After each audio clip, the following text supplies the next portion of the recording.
ನಮಸ್ಕಾರ. ಶ್ರೀ ಶ್ರೀ ಶಂಕರ ಭಗವತ್ಪಾದರ ಜನ್ಮಭೂಮಿಯಾದಂಥ ಕಾಲಟಿ ಕ್ಷೇತ್ರ ಇದಾಗಿದೆ. ಈ ಕ್ಷೇತ್ರವನ್ನು ಅದ್ಭುತವಾಗಿ ಅಭಿವೃದ್ಧಿ ಮಾಡಿದಂಥ ದೇವಾಂಶ ಸಂಭೂತರ ವಿವರವನ್ನು ನಾನು ಕೊನೆಯಲ್ಲಿ ಹೇಳ್ತಾ ಇದ್ದೇನೆ. ಈ ಒಂದು ಪ್ರವೇಶ ದ್ವಾರದ ಒಳಗೆ ನಾವು ಹೋದಾಗ ಒಂದು ಕಡೆಯಲ್ಲಿ ಶ್ರೀ ಶಾರದಾಂಬೆಯ ಚಂದದ ಮಂದಿರ ಹಾಗೂ ಇನ್ನೊಂದು ಕಡೆಯಲ್ಲಿ ಶ್ರೀ ಶಂಕರ ಭಗವತ್ಪಾದರ ಮಂದಿರ ಇದೆ. ಇಲ್ಲಿ ಶ್ರೀ ಶಂಕರ ಭಗವತ್ಪಾದರ ಧ್ಯಾನಾಸಕ್ತ ಬೃಹತ್ ವಿಗ್ರಹವನ್ನು ನೋಡೋಕೆ ತುಂಬ ಸಂತೋಷ ಆಗುತ್ತೆ. ನಾವು ಕೆಲ ಕಾಲ ಧ್ಯಾನ ಮಾಡಲು ಸೂಕ್ತವಾದಂಥ ಸಾಂಬ ಸದಾಶಿವ ಧ್ಯಾನ ಮಂಟಪ ಸಹಿತ ಇಲ್ಲಿದೆ. ಹಾಗೆಯೇ ಮುಂದೆ ಹೋಗುವಾಗ ಹಗಲು ಹೊತ್ತಿನಲ್ಲಿ ಶ್ರೀಕೃಷ್ಣ ದೇವಸ್ಥಾನದ ಒಂದು ಸುಂದರ ದೃಶ್ಯ ನಮಗೆ ಕಾಣಲಿಕ್ಕೆ ಸಿಗ್ತದೆ.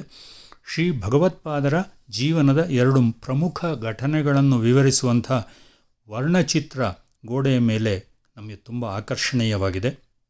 ತಾಯಿಯ ಅನುಕೂಲಕ್ಕಾಗಿ ಪೂರ್ಣಾ ನದಿಯನ್ನು ಹತ್ತಿರಕ್ಕೆ ಹರಿಸಿದ ಜಾಗ ಹಾಗೂ ಇಲ್ಲಿಯೇ ಮೊಸಳೆ ಶಂಕರರ ಕಾಲು ಹಿಡಿದು ತಾಯಿ ಅವರಿಗೆ ಸನ್ಯಾಸಕ್ಕೆ ಅನುಮತಿ ಕೊಟ್ಟ ಜಾಗ ಇದಾಗಿದೆ. ಈ ಕ್ಷೇತ್ರವನ್ನು ಅಭಿವೃದ್ಧಿಪಡಿಸಿದಂಥ ಶ್ರೀ ಶ್ರೀ ಸಚ್ಚಿದಾನಂದ ಶಿವಾಭಿನವ ನರಸಿಂಹ ಮಹಾಸ್ವಾಮಿಗಳ ಶೃಂಗೇರಿ ಶಾರದಾ ಮಠ ಇವರ ಒಂದು ಕೊಡುಗೆ ಅಪಾರವಾದಂಥದ್ದು. ಈ ಮಾಹಿತಿಯೆಲ್ಲ ನೀಡ್ತಾ ಇದ್ದೇನೆ. ರಮೇಶ್ ಭಟ್, ಬೆಂಗಳೂರು. ನಮಸ್ಕಾರ.